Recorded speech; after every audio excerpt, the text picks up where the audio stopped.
Inilah gambaran dunia pada akhirnya. Dunia benar-benar dikerumuni setan-setan. Kita butuh Tuhan kembali bagaimanapun juga sebab ini sangat kacau. Anda tidak bisa mempercayai hati Anda, mata Anda dan panca indera Anda. Ini sangat menakutkan, sungguh. Dunia sekarang ini akan terpikat begitu saja. Peristiwa ini akan tampak cemerlang dan mempesona dan meyakinkan dan indah. Sekarang, kita telah melihat besarnya mukjizat yang akan terjadi. Ini adalah tiruan dari Yesus. Ini mukjizat. Dapatkah Anda membayangkan melihat sesuatu seperti ini? Mari kita lihat malaikat jahat ini. Akankah iblis datang sendirian? Malaikat jahat dalam rupa manusia akan berbicara kepada mereka yang tahu kebenaran. Mereka akan salah menafsirkan pernyataan para utusan Allah. Jadi mereka akan mencoba memelintir kita, mereka yang mencoba membagikan kebenaran, mereka akan mencoba memelintir kata-kata kita. Yang berarti lebih lagi, kita perlu mengenal firman Tuhan lebih daripada hal-hal lain yang kita ketahui. Para rasul, sebagaimana diakui oleh roh-roh pendusta itu, disuruh menyangkal apa yang mereka tuliskan sewaktu Roh Kudus mengilhami di dunia. Mereka menyangkal bahwa Alkitab dari Allah asalnya. Jadi, saya pikir orang-orang tidak benar-benar memahami ini, tapi setidaknya dari perspektif ini.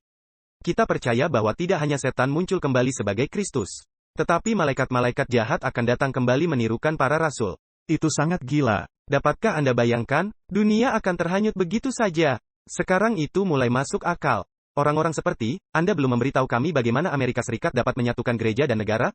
Ini dia, ketika mujizat seperti ini mulai terjadi. Apakah terlalu mengada-ada untuk percaya bahwa Anda dapat menyatukan gereja dan negara?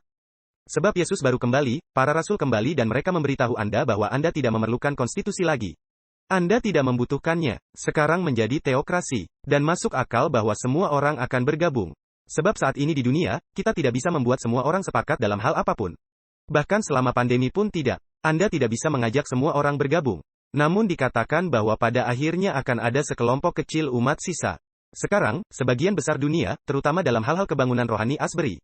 Pada dasarnya mereka mengatakan bahwa itu semua orang. Ini akan menjadi gerakan Kristen yang besar. Tetapi Alkitab katakan, akhirnya hanya akan ada kelompok kecil. Jalannya sempit dan sedikit orang melaluinya. Jadi salah satu indikator kunci, apakah itu nyata atau tidak adalah jika itu diadopsi oleh semua orang. Itu mungkin bukan yang nyata karena bagaimana mungkin itu menjadi umat sisa, jika itu melibatkan semua orang? Tidak masuk akal. Dan itu hampir tidak masuk akal sehat. Anda tahu, ketika kita, semua orang berbicara tentang, semua orang hanya ikut-ikutan. Begitulah, dan kita tidak perlu ikut-ikutan ketika ini semua mulai bergulir. Karena jika para rasul mulai datang kembali, akan ada Petrus, ada Yohanes, ada Matius dan yang lainnya. Dan mereka berkata, Anda tahu, aku bersama Yesus. Aku berada di sini, ya. Dan tahukah kamu, setelah Yesus bangkit dari kematian? Jika kalian tidak tahu, Yesus sebenarnya ada di bumi cukup lama setelah ia bangkit kembali. Sekitar 40 hari. Bersama para rasul sebelum ia terangkat ke surga. Ia tidak bangkit dan keesokan harinya langsung terangkat. Dan mereka mungkin akan kembali dan berkata, setelah Yesus bangkit, ia berkata, untuk menghormati kebangkitanku, yang adalah bagimu. Kamu perlu beribadah pada hari Minggu. Atau memberikan ide-ide semacam ini. Dan mereka akan pergi ke gereja yang berbeda, kebangunan rohani yang berbeda, hal-hal semacam ini. Mereka akan menyembuhkan orang-orang, karena kita tahu bahwa para rasul menyembuhkan orang di Perjanjian Baru. Mereka diberi kuasa itu. Karena Yesus berkata kepada mereka, aku telah melakukan mujizat tetapi engkau akan melakukan yang lebih besar. Dan kita tahu bahwa beberapa dari mereka, bahkan di seluruh Perjanjian Lama, ada mujizat orang-orang yang bangkit dari kematian.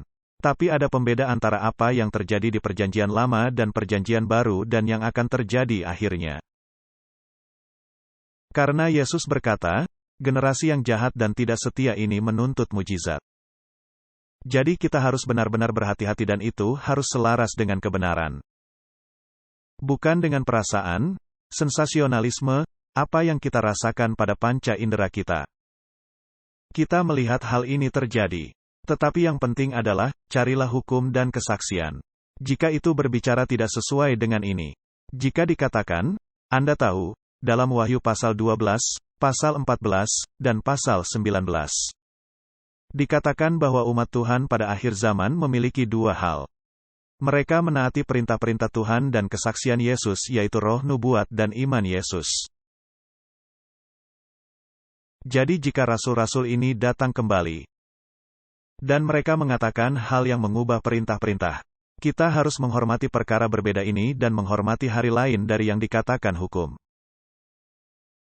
Maka kita harus benar-benar curiga. Ya, Karena orang-orang yang akan kembali ini, dan mari kita baca ini. Ini dari Wahyu 12 ayat 9.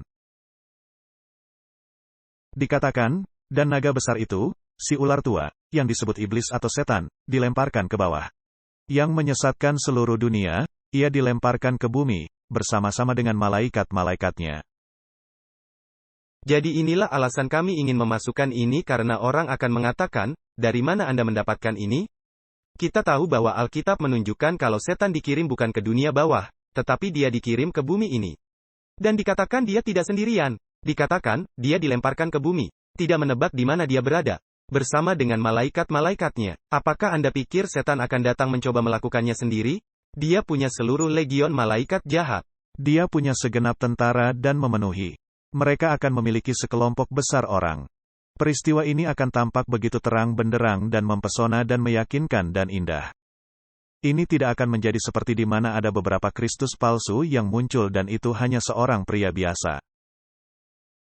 Tidak ada yang benar-benar spektakuler. Anda tahu, mereka telah mendapatkan banyak pengikut, ribuan pengikut. Tapi kemudian para pengikutnya meninggal. Itu gagal, tidak pernah benar-benar berubah menjadi suatu gerakan global penuh yang mengubah. Seperti Alkitab katakan, itu akan berubah menjadi satu sistem di mana mereka seya sekata. Tapi ini mulai masuk akal. Ketika dia datang dengan malaikat-malaikat jahatnya yang tampak seperti para rasul. Dan mereka menyatakan sesuatu dan orang-orang mati bangkit dan mereka semua mengatakan hal yang sama. Tetapi seperti yang Anda katakan, firman Tuhan tidak berubah. Yesus Kristus tidak berubah. Jadi jika mereka mulai bertentangan dengan diri sendiri. Ketika dikatakan ujilah roh-roh apakah itu berasal dari Tuhan? Tidak mungkin roh-roh ini akan dapat berbicara sesuai hukum dan kesaksian. Mereka mungkin punya ciri-cirinya, tapi mereka tidak akan meninggikan hukum Tuhan. Itu sebabnya dikatakan, pelanggar hukum, pada beberapa terjemahan Alkitab. Sebab dosa adalah pelanggaran hukum. Jadi manusia durhaka, manusia pelanggar hukum. Ini semua adalah elemen milik iblis, itu semua bagian dari kerajaan iblis. Tidak mungkin dia akan datang dan kemudian tiba-tiba meninggikan hukum yang dia benci sejak awal. Di mana dia berkata, aku tidak perlu hukum. Aku makhluk sempurna, aku butuh kebebasan. Itulah dasar dari ajaran setan, di mana mereka mengatakan, hukum itu sewenang-wenang. Karena kami makhluk yang cukup cerdas untuk sepenuhnya bebas dari semua hukum. Namun di sini kita melihat hukum Tuhan, yang merupakan salinan tabiatnya. Mengatakan Anda membutuhkan hukum ini, yang mirip persamaan matematika. Itu bukan seperti, lakukan ini karena aku bilang begitu.